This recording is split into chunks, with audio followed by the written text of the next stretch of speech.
Salam sejahtera bersama saya Nevlin Maju dalam 15 minit MMTV edisi 1 November 2024. Kita ke berita utama. Perdana Menteri Datuk Seri Anwar Ibrahim menyerahkan siasatan berhubung pegawai kadet di Akademi Latihan Ketenteraan ALK Universiti Pertahanan Nasional Malaysia UPNM Sungai Besi yang didakwa menjadi mangsa buli kepada pihak polis. Anwar menegaskan sepatutnya tiada sebarang tolak ansur terhadap budaya buli yang berlaku di universiti dan juga pusat pendidikan.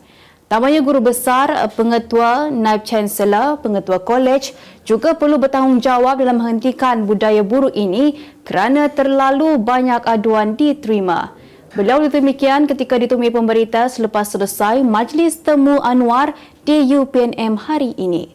Terdahulu Kosmo melaporkan seorang pegawai kadet ALK UPNM dipercayai menjadi mangsa buli pelajar senior selepas didera menggunakan setrika yang ditekap pada dadanya sehingga meninggalkan kesan lecur. Perlembagaan Pertubuhan Peladang Kebangsaan NAFAS digantung berkuat kuasa hari ini. Tindakan tersebut diambil selepas didapati berlaku ketidakharmonian dan konflik membabitkan alih jemaah pengurusan AJP pertubuhan itu. Ketua Pengarah Lembaga Pertubuhan Peladang LPP Amir Matamin berkata, Menteri Pertanian dan Keterjaminan Makanan KPKM sebelum ini telah mengeluarkan perintah terhadap NAFAS untuk memperbaiki tadbir urus dan tata kelola dalam tempoh 8 bulan. Ujarnya dalam tempoh perintah ini telah berbangkit isu-isu yang menjurus kepada konflik dan ketidakharmonian dalaman. Bagaimanapun Amir berkata NAFAS mempunyai hak untuk merayu kepada Menteri Pertanian dan Keterjaminan Makanan dalam tempoh 30 hari dari tarikh perintah tersebut. Jelasnya semasa tempoh penggantungan NAFAS akan diuruskan dan ditadbir oleh pentadbir.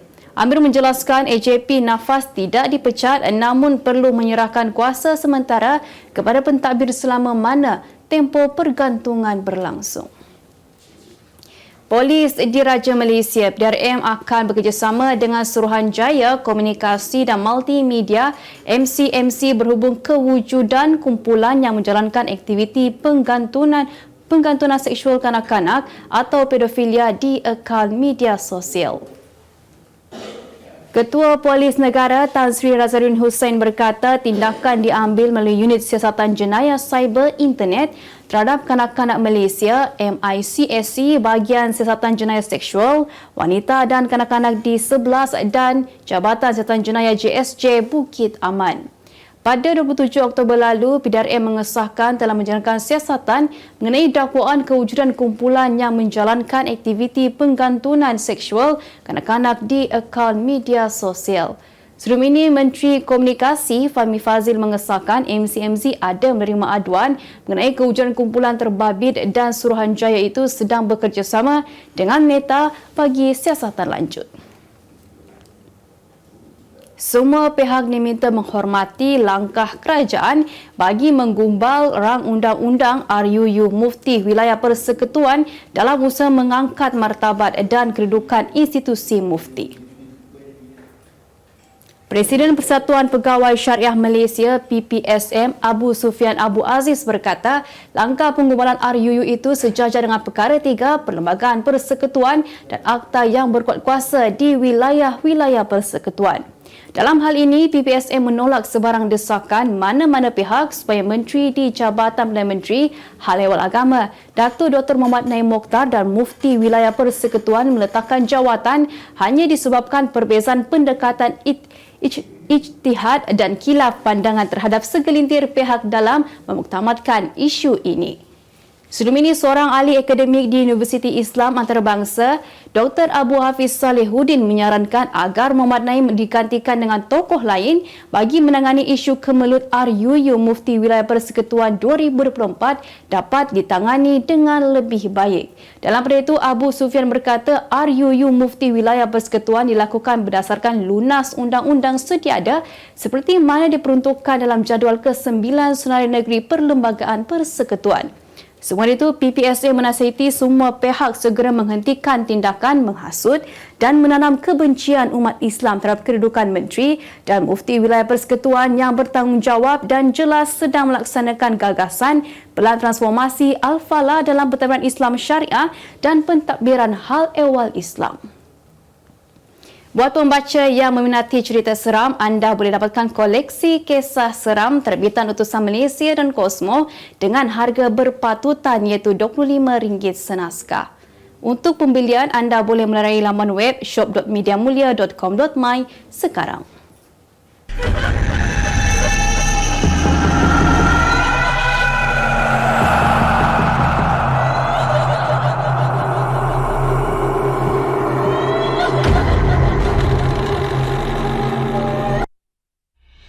Utusan Malaysia dan Kosmo melancarkan satu lagi produk terbaru.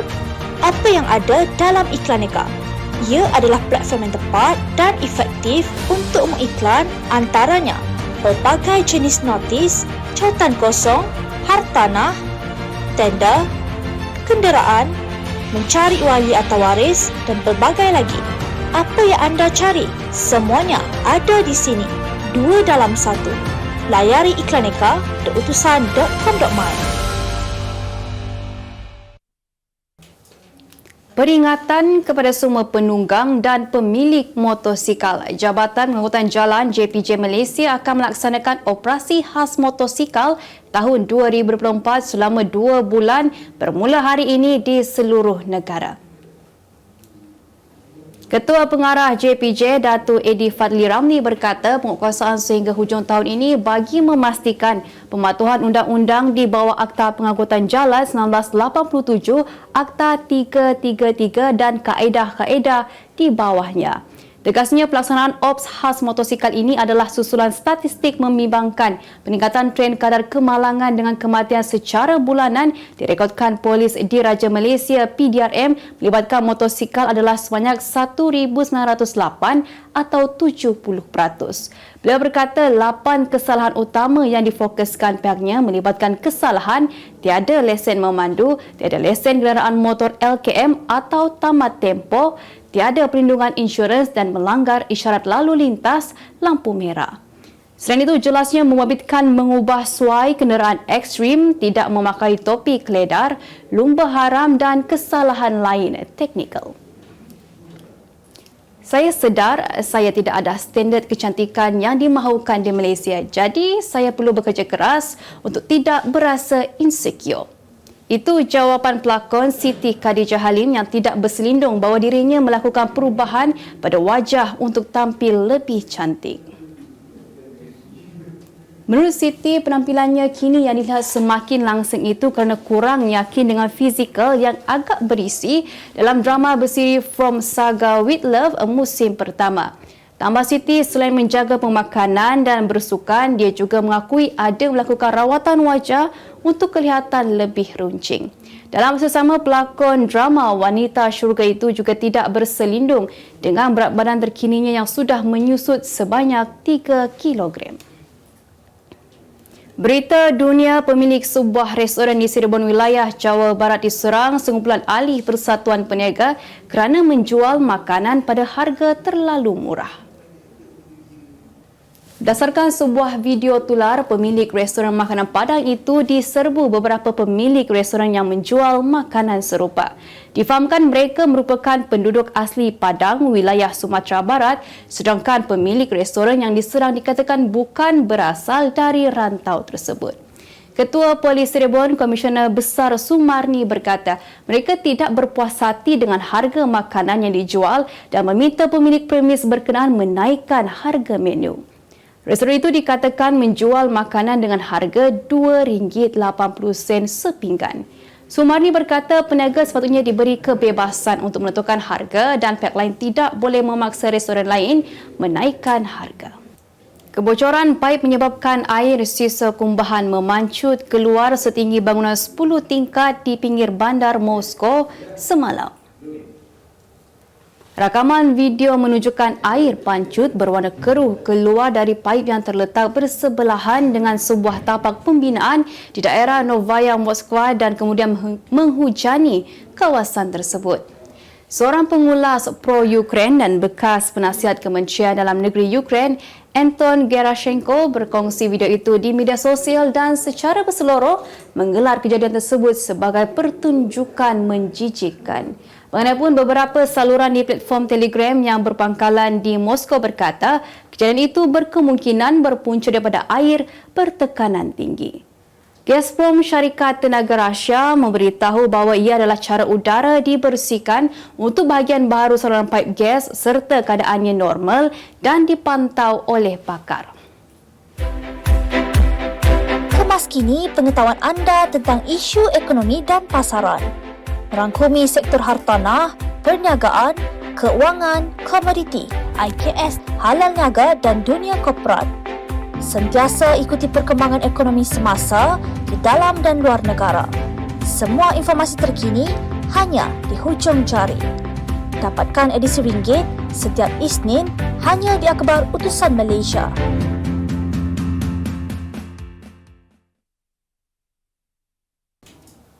Beralih ke berita ekonomi, ringgit diunjur mengalami penurunan bulanan terburuknya dalam tempoh 9 tahun apabila pelabur mengecilkan semula aset berisiko di tengah-tengah kebimbangan pilihan raya Amerika Syarikat AS. Menurut Overseas Chinese Banking Corp (OCBC), ringgit susut lebih 6% berbanding dolar AS pada Oktober 2024. Letakkannya pada kadar kerugian bulanan terbesar sejak Ogos 2015. Ringgit Malaysia kini didagangkan pada 4.39 sedolar AS terkesan oleh kekuatan dolar yang menekan mata wang Asia. Manakala menurut Christopher Wong dari OCBC Singapura, prestasi ringgit yang kuat naik 14% pada suku terakhir menyebabkan lebih ruang untuk pembetulan. OCBC dan MUFG Bank meramalkan ringgit akan mengukuh jika Kamala Harris menang pilihan raya AS, mengurangkan risiko tarif yang boleh menjejaskan ekonomi Asia. Yayasan Perkasa Siswa YPS melancarkan sebuah platform baharu yang dikenali sebagai My Siswa Place sebagai satu inisiatif ke arah digitalisasi. Menteri Pendidikan Tinggi Datuk Seri Dr. Zamri Abdul Kadir berkata portal berkenaan akan menjadi platform untuk pelajar mendapatkan segala maklumat berkaitan gaya hidup masa kini dan sebagai pemudah cara proses pembelajaran di kampus sepanjang pengajian mereka. My Siswa Place merupakan satu platform yang diwujudkan untuk membantu para pelajar, umpamanya menyalurkan bantuan baucer buku. Jadi kita akan segerakan supaya pemberian ini dapat diagihkan kepada mereka.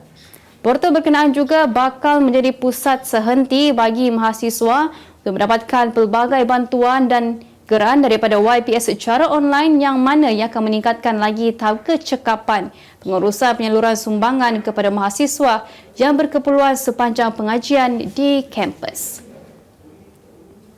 Berita sukan, Johor Darul Ta'zim JDT tidak akan memandang mudah Jabatan Negeri Sembilan FC dalam aksi Liga Super di Stadium Tuanku Abdul Rahman malam ini. Pengendali JDT Hector Bidolio berkata, biarpun Negeri Sembilan berada di kedudukan tercorot carta Liga Super ketika ini, apa sahaja boleh berlaku dalam bola sepak. Menurut Bidolio, ketiga mata itu penting untuk menjarakan diri daripada pencabar terdekat Selangor FC selain mahu mempersiapkan diri bagi mengharungi saingan Liga Juara-Juara Asia Elite SCLE. Dalam masa yang sama, Bidolio tidak menolak kemungkinan untuk membuat beberapa pertukaran dalam kesebelasan utama dan baginya perkara itu tidak mendatangkan masalah kerana pemainnya sentiasa bersedia. Ketika ini, skuad Harimau Selatan itu berada di puncak Liga Super dengan 34 mata selepas 12 perlawanan, manakala Negeri Sembilan yang dibimbing K Nanta Kumar di tangga tercorot dengan 6 mata. Jago badminton bergu lelaki negara Aaron Chia dan Soh Woo Yik memberitahu mereka akan memberi fokus dalam meraih kemenangan pada 3 kejohanan utama bulan ini.